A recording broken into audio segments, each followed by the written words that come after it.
was solving the most difficult problems in physics, his private life was unrelieving. Albert had wanted to marry Mileva right after finishing his studies, but his mother was against it.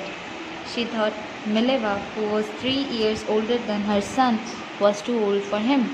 She was also bothered by Mileva's intelligence. She is a book like you, his mother said. Einstein put the wedding off.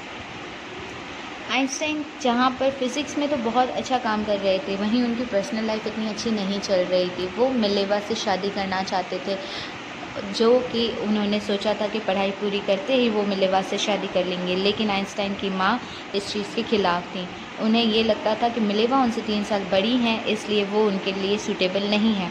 और दूसरी बात ये थी कि Mileva बहुत ही ज़्यादा होशियार थी, उसी तरह जैसे कि आइंस्टाइन। जितना आइंस्टाइन का दिमाग था उतना ही मिलेवा का था, इसीलिए फिर आइंस्टाइन ने अपनी शादी कैंसिल कर दी। The pair finally married in January 1903 and had 2 sons. उन्होंने फिर 1903 में शादी की और उनके 2 बेटे हुए। But a few years later the marriage faltered. Mileva meanwhile was losing her intellectual ambitions and becoming an unhappy housewife. After years of constant fighting, the couple finally divorced in 1919. Einstein married his cousin Elsa the same year. फिर उनकी जो means 1903 में उनके 2 बेटे हो गए। फिर धीरे धीरे उनकी शादी जो थी वो जैसे कि कमज़ोर पड़ने लग गई, और उनकी जो वाइफ मिलेवा थी वो अपनी समझ, अपनी होशियार दिमाग, ये सब धीरे धीरे खोने लगी और एक उदास हाउसवाइफ बन के रह गई।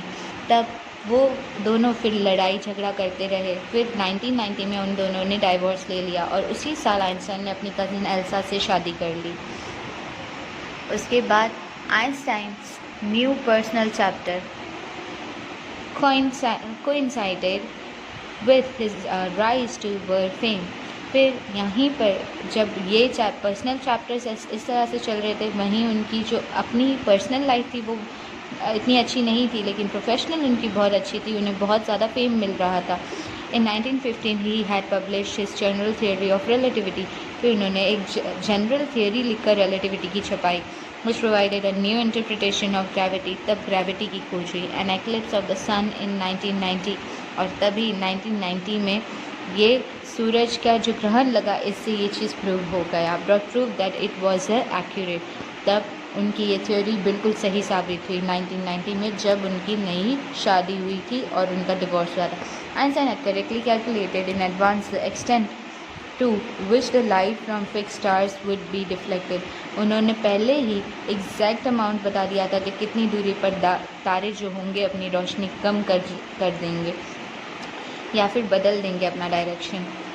Through the sun's gravitational field, क्योंकि ग्रेविटी का फील्ड जो सन का होगा वो किस दिशा में होगा। The newspapers proclaimed his work as a scientific revolution, और न्यूज़पेपर्स ने ये बताया कि ये एक साइंटिफिक रेवोल्यूशन है, ये बहुत बड़ा विज्ञान का आविष्कार है।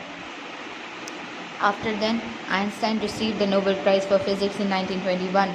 फिर 1921 में आइंस्टाइन को फिज़िक्स के लिए एक नोबेल प्राइज़ भी मिला। He was showered with honours and invitations from all over the world and loaded by the press.